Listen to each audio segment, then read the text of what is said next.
বন্ধুরা আপনাদের সামনে ভিন্ন ধরনের একটা ভিডিও নিয়ে এসেছি।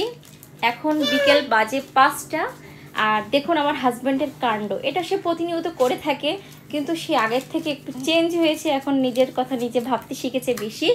সে জানি না 2টা পার্সেল অর্ডার করছিল, একটা মানে এমনি 2টা খুলে দেখছে ঠিক আছে কিনা। আর আপনাদের সামনে দেখাবো দেখি কি অর্ডার করছে। দেখাও তো, এদিকে একটু সরাই নিয়ে এসো। এইটা ছিল তার হচ্ছে মানি ব্যাগ।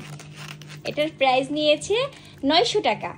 এতদিন ধরে আমাকে সে বলে আসছে অনলাইন থেকে কোনো জিনিস কিনবা না, সেটা ভালো আসে না।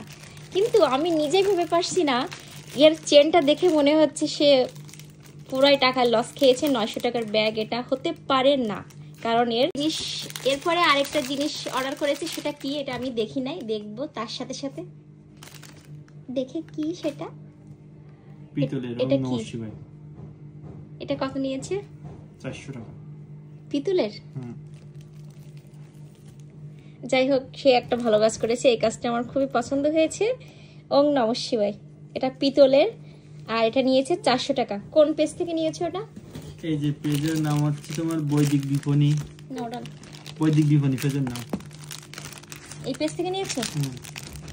পেজের নাম হচ্ছে এটা বৈদিক বিপণী। আর এখানে হচ্ছে আরেকটা পার্সেল আছে। এই পার্সেলটা হচ্ছে কি বলে, পার্সেল, শালিকার পার্সেল। সে রিসিভ করিয়ে নিয়ে এসেছে। যাই হোক, এটা একটা জামা প্যান্ট আছে, মানে 2 পিস আছে আর কি। এই ছিল। আর বিষয়টা হচ্ছে এই যে মেন বিষয়, এই 2টা অর্ডার করছিলাম। আমি জানি না, এতদিন ধরে আমি কিছু অর্ডার করলে গালাগালি করতো যে ভালো হয় না, তা ওর জন্য আমি কিছু অর্ডার করতাম না, নিজের জন্যই অর্ডার করতাম। আর সে বাইরে থেকে দেখে শুনে কেনাকাটা করতো। আর এই দেখলাম যে সে আজকে, কালকে মনে হয় অর্ডার করছিল, আজকে ডেলিভারিটা পেয়ে গেল। যাই হোক, আর দেখে হাতে কেমন দেখাচ্ছে। আর এই যে তার হাতে অলরেডি একটা ব্রেসলেট আছে রূপার, আর এটা পিতলের। সে অনেক শিব ঠাকুরের ভক্ত।